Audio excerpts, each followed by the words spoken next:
Ternyata guys, selain Cina, ada 5 negara ini terapkan hukum mati bagi para koruptor. Berikut adalah beberapa negara yang menerapkan hukuman mati bagi pelaku korupsi.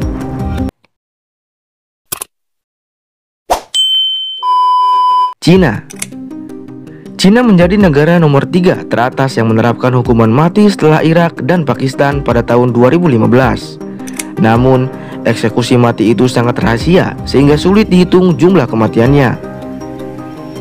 Hukuman mati di Cina ditujukan untuk pelaku kejahatan di ranah ekonomi dan politik, seperti penyelundupan narkoba, perdagangan manusia, pengalihan obat trending, dan tindak korupsi. Pada tahun 2011, negara tersebut menjatuhkan hukuman mati kepada mantan wakil wali kota, yaitu Hang Zhou Maiyong, dan wakil wali kota Suzhou Jiang Renji. Setelah keduanya dinyatakan bersalah atas penyuapan senilai 50 juta dolar Amerika Serikat, sekitar 840 miliar rupiah.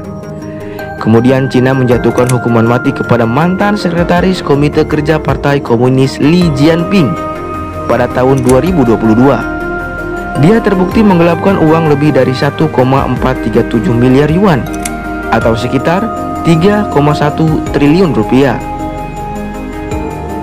Korea Utara. Negara selanjutnya yang menerapkan hukuman mati adalah Korea Utara. Namun hukuman mati ini acap kali dilakukan secara rahasia dan meningkat setelah Kim Jong-un berkuasa. Sulit untuk mengonfirmasi laporan eksekusi mati di negara tersebut.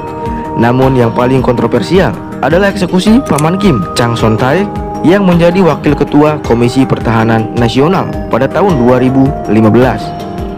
Di tahun yang sama, sekitar 50 pejabat disebut telah dieksekusi mati atas tuduhan korupsi dan menonton drama Korea Selatan yang dilarang di negara tersebut. Irak. Irak melakukan eksekusi mati paling keji di negara tersebut kepada Ali Hassan Al-Majid pada tahun 2010. Dia dihukum mati karena tindak kejahatan terhadap kemanusiaan, termasuk serangan gas beracun di wilayah Kurdi pada tahun 1988. Sanksi PBB kepada Irak pada tahun 1990-an.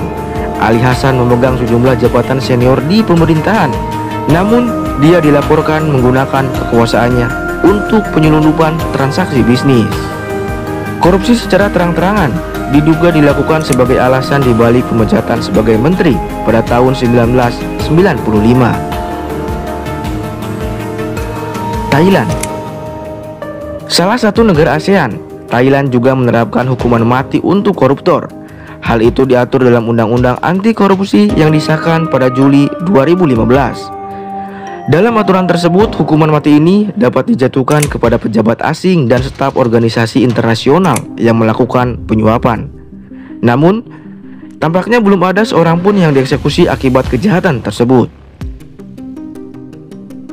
Laos. Laos menjadi negara berikutnya yang menerapkan hukuman mati untuk pelaku korupsi. Aturan di negara itu menjelaskan, pejabat publik yang mengganggu perdagangan, pertanian, atau kegiatan ekonomi lainnya dengan tujuan merusak perekonomian negara bisa dihukum mati. Vietnam. Tindak korupsi berupa penggelapan uang senilai 500 juta dong atau lebih di Vietnam bisa dikenai hukuman mati. Hukuman mati juga bisa dijatuhkan kepada pelaku penyuapan yang jumlahnya mencapai lebih dari 300 juta dong. Nasib yang sama juga diberikan kepada pejabat yang melakukan perdagangan lintas batas ilegal atas benda-benda bernilai tinggi dan kasus sangat serius, seperti pembuatan, penyimpanan, pengangkutan, atau peredaran uang palsu, surat perbendaharaan negara, atau obligasi. Itulah guys, jumlah negara yang menerapkan hukuman mati untuk para koruptor. Adakah Indonesia?